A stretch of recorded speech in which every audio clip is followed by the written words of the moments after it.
Hallo und herzlich willkommen zu Tipps und Tricks rund um die optimale Nutzung digitaler Technik.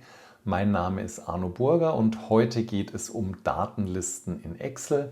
Und da beschäftigen uns drei Themen, nämlich zum einen, wie müssen solche Datenlisten aufgebaut sein, welche Fehler passieren häufig beim Aufbau und was macht es für einen Schaden. Und dann möchte ich euch noch ein bisschen was dazu zeigen, warum die Datenqualität bei solchen Datenlisten immens wichtig ist. Der Aufbau einer Datenliste ist im Prinzip immer gleich. Ihr habt eine erste Zeile, man könnte sagen, das ist die Beschriftung, die wird normalerweise Feldnamenszeile genannt und dann habt ihr sogenannte Datensätze. In unserem Fall hier sind es 60 Stück. Und diese Datensätze beschreiben irgendetwas, in unserem Fall einen Gegenstand aus der Realität. Der Gegenstand wäre hier ein Wein, der im Keller steht mit bestimmten Informationen wie dem Namen, dem Land, dem Anbaugebiet und so weiter. Und wenn wir jetzt eine Überschrift haben, die heißt Anbaugebiet, dann wäre die Idee, dass in dieser Spalte jetzt nur Anbaugebiete stehen und nicht zum Beispiel mal die Farbe in der Spalte Anbaugebiet und umgekehrt. Also die Feldnamenszeile bestimmt die Information, die in der Spalte oder in dem Feld steht, und der Datensatz ist dann die entsprechende Ausprägung davon.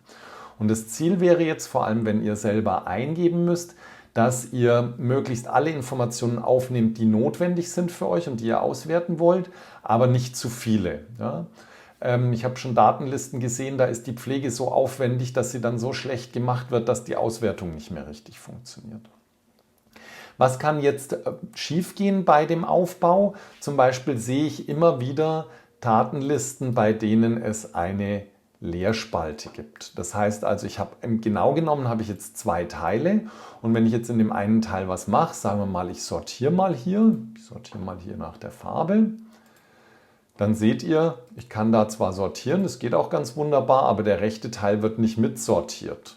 Und damit zerstöre ich mir natürlich die Liste. Deshalb mache ich das auch mal jetzt lieber rückgängig, dass da nicht zu viel kaputt geht.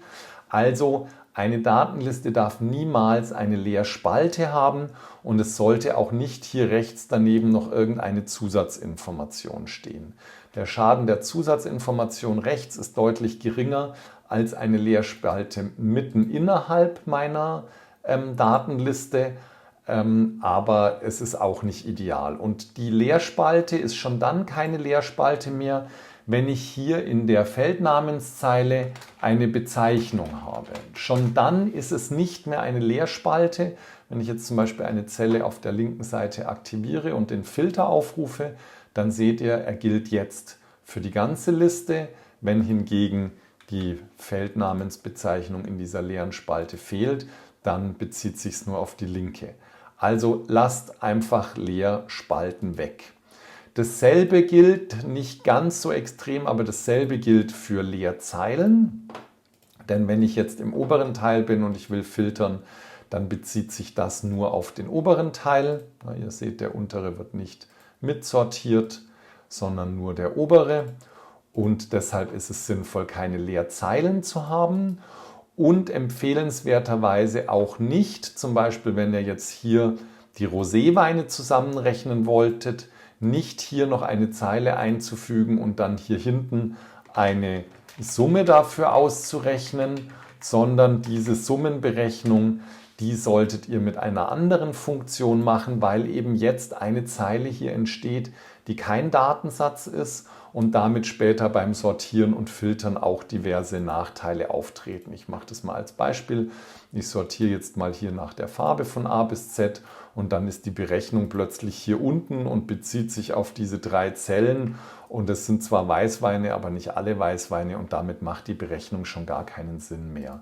Also macht keine Leerzeilen, auch nicht Leerzeilen, in denen eine Berechnung drin steht, die vielleicht nicht ganz leer sind, sondern in einer Zeile steht einfach nur ein Datensatz.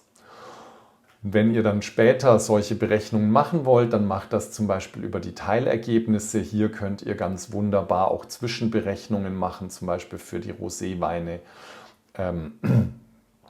so dass ihr dann nicht dafür extra Zeilen einfügen müsst und diese Teilergebnisse könnt ihr auch sehr leicht wieder entfernen. Also keine Leerzeilen, keine Leerspalten, kein Text rechts daneben.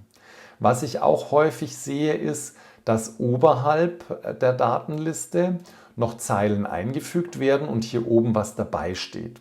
Das ist jetzt nicht grundsätzlich ein Problem.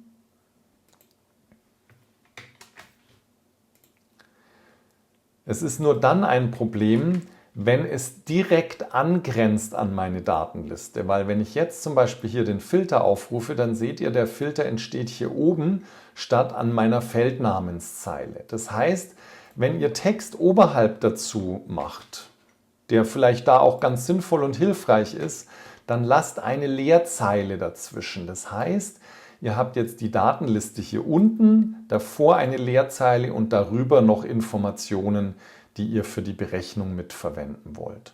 Und wenn ihr jetzt in der Datenliste seid, dort den Filter zum Beispiel aufruft, dann ist er auch ganz normal für die Feldnamenszeile und auch Sortieren und so weiter bezieht sich jetzt auf diese Liste. Genau, das war es zu den typischen Fehlern beim Aufbau. Jetzt noch zu der Datenqualität. Da habe ich noch eine extra Liste hergerichtet, in der ich euch das mal zeigen möchte. Wenn man jetzt diese Liste auswerten möchte mit zum Beispiel einem Datenfilter und man möchte jetzt alle Weine von 2018 sehen und klickt hier auf den Jahrgang, dann sieht man hier 2018 und hier auch und da wird noch der Januar angegeben. Sowas entsteht zum Beispiel, wenn wie hier das Jahr als Zahl 2018 angegeben ist und wie hier als ein Datum. Das heißt, hier spielt die Formatierung und auch die Zahleneingabe eine Rolle. Ähnliches habt ihr zum Beispiel hier, wenn ich nach der Farbe sortieren will, Rosé, Rosé, ihr seht, da ist ein Tippfehler oder einfach eine andere Tippweise, genau bei Weiß und Weiß. Sowas sieht man auch immer mal wieder bei Ländern, hier BRD, D, Deutschland, Deutschland, Deutschland.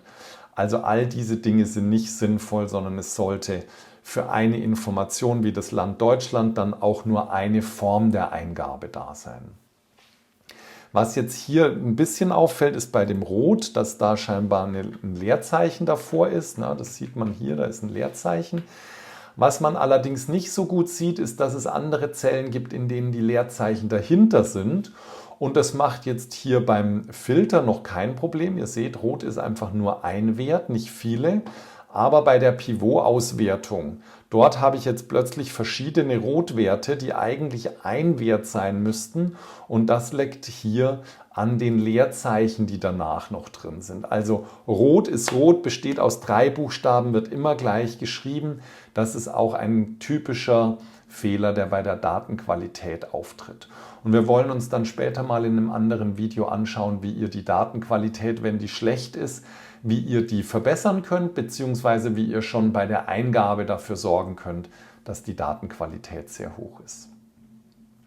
Ich hoffe, dass ihr damit euch leichter tut mit Datenlisten und den Dingen, die ihr in Datenlisten tut. Klassischerweise ist es Filtern, Sortieren, aber auch erweiterter Filter, Teilergebnis und solche Dinge. Wenn ihr da noch Probleme habt, schreibt die gerne in die Kommentare, fragt nach. Ich freue mich, wenn ich euch darauf antworten kann. Und wenn euch das Video gefallen hat, hinterlasst mir gerne einen Daumen hoch oder abonniert auch den Kanal. Das war's für heute. Ciao, euer Arno.